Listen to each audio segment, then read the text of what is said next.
రుణపడి ఉండి సేవ చేస్తానని చెప్పినాను. 5 నెలలుగా అన్ని రకాలుగా నియోజకవర్గ అభివృద్ధికి ప్రజలకు అందుబాటులో ఉండే ప్రయత్నం చేస్తా ఉన్నా.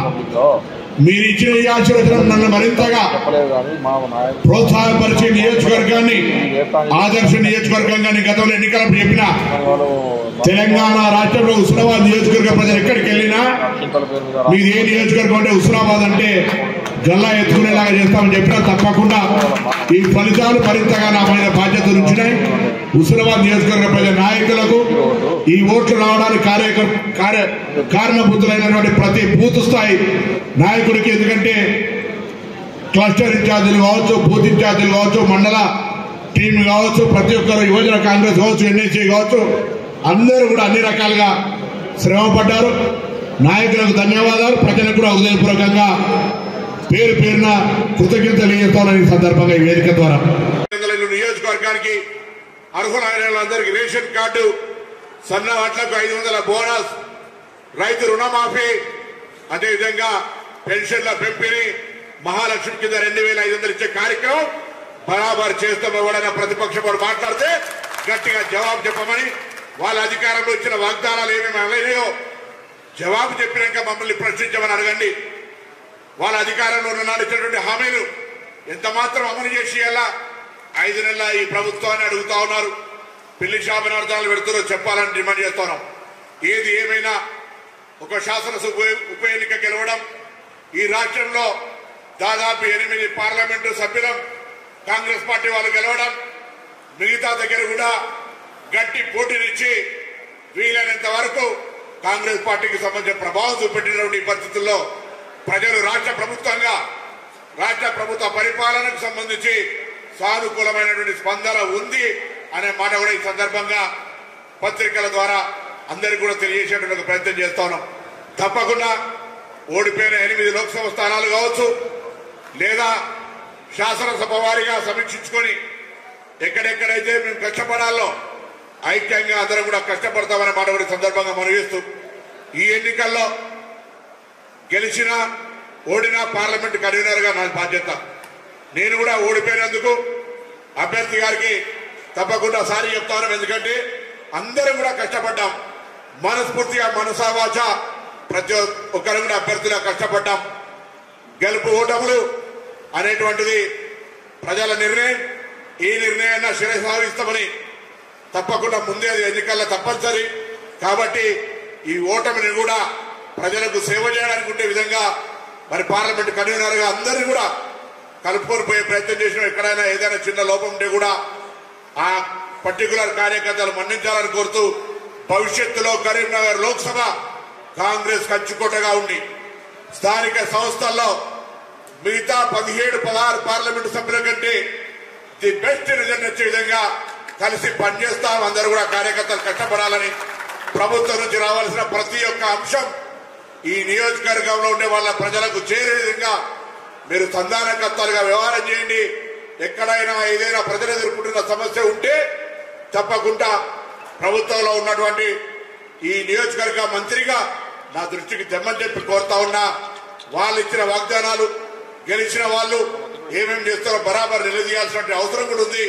తప్పకుండా ఆ దిశలో మన కార్యాచరణ ఉంటుందని కోరుతూ, మరొక్కసారి ఈ యొక్క కథన రంగంలో విద్వేషాలను, మతపరమైన అంశాలను, వ్యక్తిగత దూషణలను అనేక రకాలుగా మరి ఉపయోగించుకున్నటువంటి సదరు పార్లమెంట్ సభ్యుడు, మేము పేరు కూడా తీసే ప్రయత్నం చేయం. భవిష్యత్తులో ఆ పార్లమెంట్ సభ్యుడు విజ్ఞతగా జ్ఞానం తెచ్చుకొని ఈ జిల్లా అభివృద్ధికి దోహదపడే విధంగా బుద్ధి కలగాలని ఆ భగవంతుని ప్రార్థిస్తూ, మరొకసారి మేము ఇలా నైతికంగా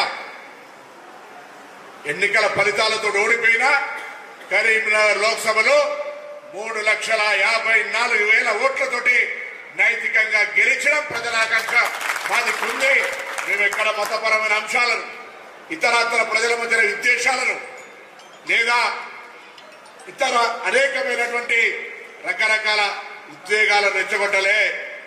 కాంగ్రెస్ ఏం చేస్తుంది, కాంగ్రెస్ చరిత్ర ఏంది, కాంగ్రెస్ భవిష్యత్తు ఏం చేస్తుందో చెప్పినాం.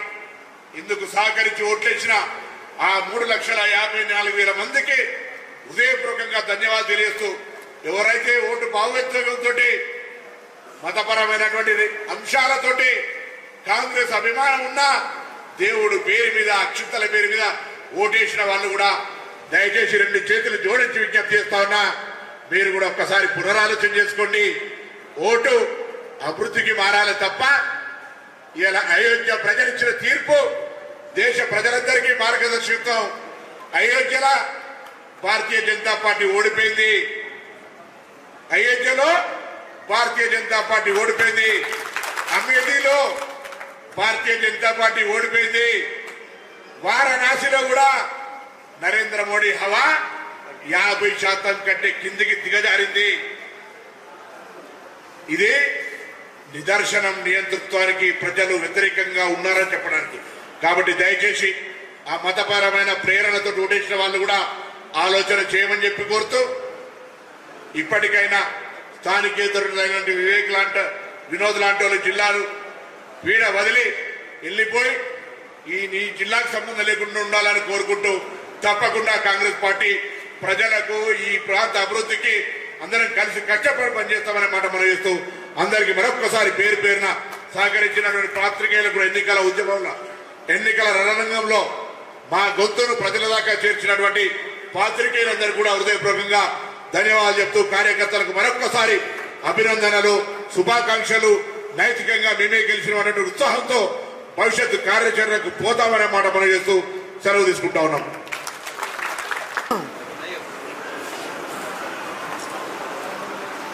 దేశవ్యాప్తంగా ఎగ్జిట్ పోల్స్ అన్నింటినీ తలకిందులు చేస్తూ కాంగ్రెస్ పార్టీ ఇండియా కూటమి ఫలితాల పట్ల యావత్ కాంగ్రెస్ కార్యకర్తలంతా కూడా సంతోషాన్ని వ్యక్తం చేస్తా ఉన్నారు. అందులో కరీంనగర్ లోక్సభకు సంబంధించినటువంటి ప్రతి ఒక్కరం కూడా ఇండియా కూటమి నాయకత్వానికి, ముఖ్యంగా మా నాయకుడు రాహుల్ గాంధీ గారికి, ఏఐసిసి అధ్యక్షులు మల్లికార్జున ఖార్గే గారికి, సోనియా గాంధీ గారికి, ప్రియాంక గాంధీ గారికి, మిగతా ఇండియా కూటమి యొక్క నాయకులందరూ కూడా హృదయపూర్వకంగా మా యొక్క అభినందనలు ఈ సందర్భంగా తెలియజేస్తా ఉన్నాం.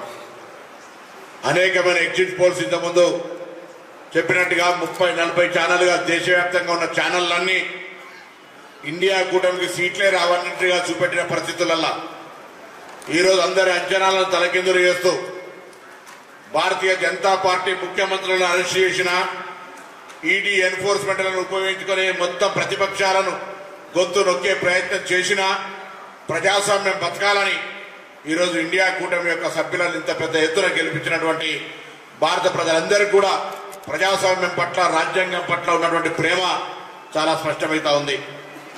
తెలంగాణ రాష్ట్రంలో కూడా ఒక జరిగిన ఉప ఎన్నిక శాసనసభలో సికింద్రాబాద్ కంటోన్మెంట్ శాసనసభ్యుడిగా శ్రీ గణేష్ గారు దాదాపు 10,000 పైచిలుకు మెజార్టీ, 7,000-8,000 మెజార్టీతో గెలిచిన సందర్భంగా ఇది ప్రస్తుతం 5 నెలల కాంగ్రెస్ పార్టీ రేవంత్ రెడ్డి గారి నాయకత్వంలో ఉన్నటువంటి ప్రభుత్వానికి ఒక ప్రశంసగా మేము ఈ సందర్భంగా భావిస్తా ఉన్నాం. గణేష్ గారి గెలుపు పట్ల హృదయపూర్వకంగా అభినందనలు తెలియజేస్తా ఉన్నాం. కరీంనగర్ లోక్సభకు వచ్చేటప్పటికీ సరే కారణాలు ఏమైనా అంతర్గతంగా అభ్యర్థి రాజేందర్ రావు గారు, గౌరవ శాసనసభ్యులు, మాజీ శాసనసభ్యులు, పార్టీ ఇన్ఛార్జీలు, పార్టీ మండల, గ్రామ, బూత్ స్థాయి నాయకత్వం అంతా కూడా ఐక్యంగా కాంగ్రెస్ పార్టీ అభ్యర్థి గెలుపు కొరకు కృషి చేయడం జరిగింది.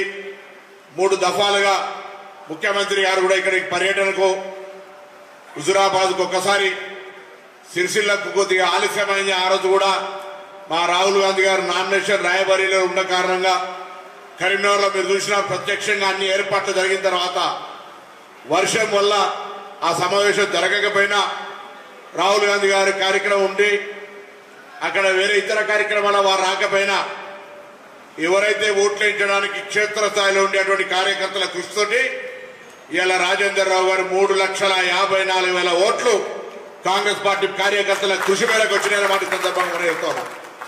నిన్నటిదాకా ప్రణాళికా సంఘం వైస్ చైర్మన్, ముఖ్యమంత్రి కుటుంబ సభ్యుడు, గతంలో పార్లమెంటు సభ్యుడిగా ఉన్నటువంటి ఆయన మాకంటే 1,00,000 ఓట్లకు కిందికి దిగి 3వ స్థానంలో ఉన్నాడు. ఇలా భారతీయ జనతా పార్టీ గెలిచిన అభ్యర్థి నాకు 50 ఓట్లు వస్తాయి కావచ్చు, ప్రజాస్వామ్యం ఉందా, ఎన్నికల కమిషన్ ఏం చేస్తుందని ఆయన కూడా ఆయన ఊహకు అందకుండా నరేంద్ర మోడీ గారి దక్షిణ భారతదేశంలో తమిళనాడులో పనిచేయలే, ఇంకొకడ పనిచేయలే, పనిచేసిన కాడ ఇలా ఇటువంటి మెజార్టీ వచ్చింది ఆయనకు. ఇప్పటికైనా ప్రజల ఆకాంక్షలకు అనుగుణంగా గెలిచిన మీరు ప్రజా సమస్యల్లో పాల్గొని మతపరమైనటువంటి అంశాలకు విద్వేషాలకు కరీంనగర్ కేంద్రం చేయకుండా అభివృద్ధి పట్ల రావాలని విద్వేషపూరితమైన మాటలు బంద్ చేసి ఒక సంస్కారంతో మాట్లాడే విధంగా ఉండాలని సందర్భంగా సదరు గెలిచిన ఎంపీకి మా అందరి తరఫున కూడా పార్టీ తరఫున శుభాకాంక్షలు తెలియజేస్తా ఉన్నాం. కానీ ఉత్తర తెలంగాణలో ఆనాడు ఈ జిల్లా ఉమ్మడి జిల్లాలో 8 మంది శాసనసభ్యులు గెలిచినాం. కరీంనగర్ లోక్సభ నుంచి 4 శాసనసభ్యులు గెలిచినాం. రాబోయే కాలంలో తప్పకుండా ఈ యొక్క లోక్సభ స్థానాన్ని కాంగ్రెస్ కార్యకర్తల కష్టంతో కాంగ్రెస్ కంచుకోటగా చేసుకుంటాం ఈ కాంగ్రెస్ ప్రభుత్వంలోనే మనం చెప్తాం. దయచేసి కాంగ్రెస్ కార్యకర్తలు అధైర్యపడద్దు. ఇది నైతికంగా మన గెలుపు. మనం ఎక్కడున్నాం, కాంగ్రెస్ లేదు అని చెప్పినటువంటి 3 టీఆర్ఎస్ శాసనసభ్యుల దగ్గర 2 మాజీ మంత్రులు, అందులో వాళ్ళ దగ్గర కూడా మెజార్టీ రానటువంటి పరిస్థితులల్లా ఇవాళ టీఆర్ఎస్ పార్టీ ఏ ముఖం పెట్టుకుంటుందని అడుగుతా ఉన్నాం. ఇవాళ తప్పకుండా ఈ ప్రాంతంలో ప్రతి కాంగ్రెస్ కష్టంతో 3,50,4 ఓట్లు సాధించినటువంటి కాంగ్రెస్ పార్టీ అభ్యర్థి శాసనసభ్యులతో పాటుగా గ్రామ బూత్ దాకా ఉండబడేటువంటి ప్రతి కార్యకర్త కరీంనగర్ లోక్సభ నియోజకవర్గం భవిష్యత్తులో మొత్తంగా మండలాలు కావచ్చు, మున్సిపాలిటీలు కావచ్చు, స్థానికంగా వార్డు మెంబర్లు సింగిల్ విండోలు కూడా గెలిచే విధంగా కార్యాచరణ తీసుకొని ఇదే ఐక్యంగా సమిష్టిగా పనిచేస్తామనే మాట కూడా సందర్భంగా కార్యకర్తలకు ప్రజలకు విజ్ఞప్తి చేసుకుంటాం.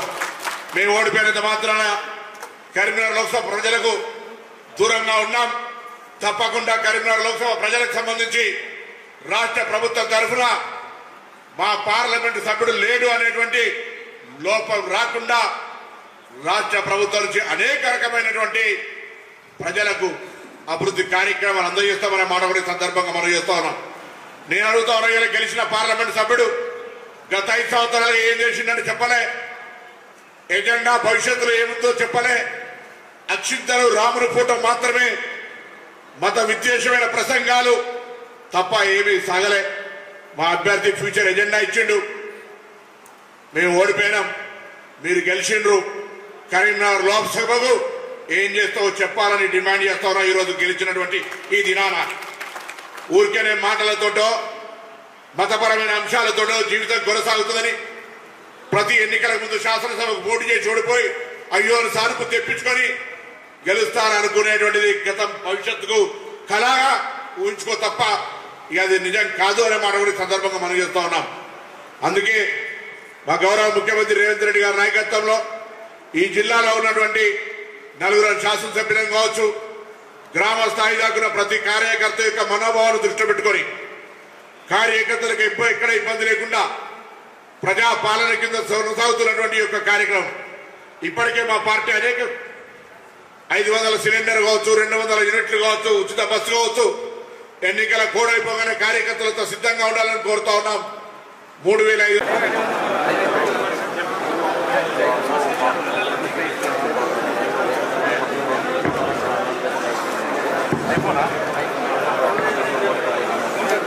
ఢిల్లీకి రాదైనా తల్లి కొడుకన్నట్టుగా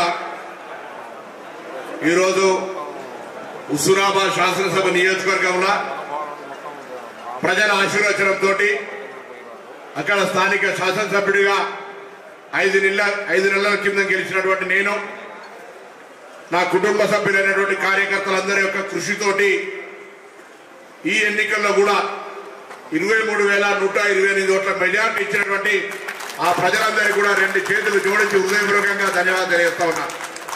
వారికి నేను గతంలో గెలిచినప్పుడు ఏ విధంగానైతే రుణపడి ఉండి సేవ చేస్తానని చెప్పినారో 5 నెలలుగా అన్ని రకాలుగా నియోజకవర్గ అభివృద్ధికి ప్రజలకు అందుబాటులో ఉండే ప్రయత్నం చేస్తా ఉన్నా. మీరు ఇచ్చిన ఈ ఆశీర్వచనం నన్ను మరింతగా ప్రోత్సాహపరిచి నియోజకవర్గాన్ని ఆదర్శ నియోజకవర్గంగా నేను గతంలో ఎన్నికలపై చెప్పిన తెలంగాణ రాష్ట్రంలో హుస్నాబాద్ నియోజకవర్గ ప్రజలు ఎక్కడికి వెళ్ళినా మీది ఏ నియోజకవర్గం అంటే హుస్నాబాద్ అంటే గల్లా ఎత్తుకునేలాగా చేస్తామని చెప్పినా తప్పకుండా ఈ ఫలితాలు మరింతగా నా మీద బాధ్యత ఉంచినాయి. హుస్నాబాద్ నియోజకవర్గ ప్రజల నాయకులకు ఈ ఓట్లు రావడానికి కారణభూతులైనటువంటి ప్రతి బూత్ స్థాయి నాయకుడికి, ఎందుకంటే క్లస్టర్ ఇన్ఛార్జీలు కావచ్చు, బూత్ ఇన్ఛార్జీలు కావచ్చు, మండల టీం కావచ్చు, ప్రతి ఒక్కరు యువజన కాంగ్రెస్ కావచ్చు, ఎన్ఎస్సీ కావచ్చు, అందరూ కూడా అన్ని రకాలుగా శ్రమ పడ్డారు. నాయకులకు ధన్యవాదాలు. ప్రజలకు కూడా హృదయపూర్వకంగా పేరు పేరున కృతజ్ఞతలు తెలియజేస్తామని ఈ సందర్భంగా ఈ వేదిక ద్వారా ఆది శ్రీనివాస పాయింట్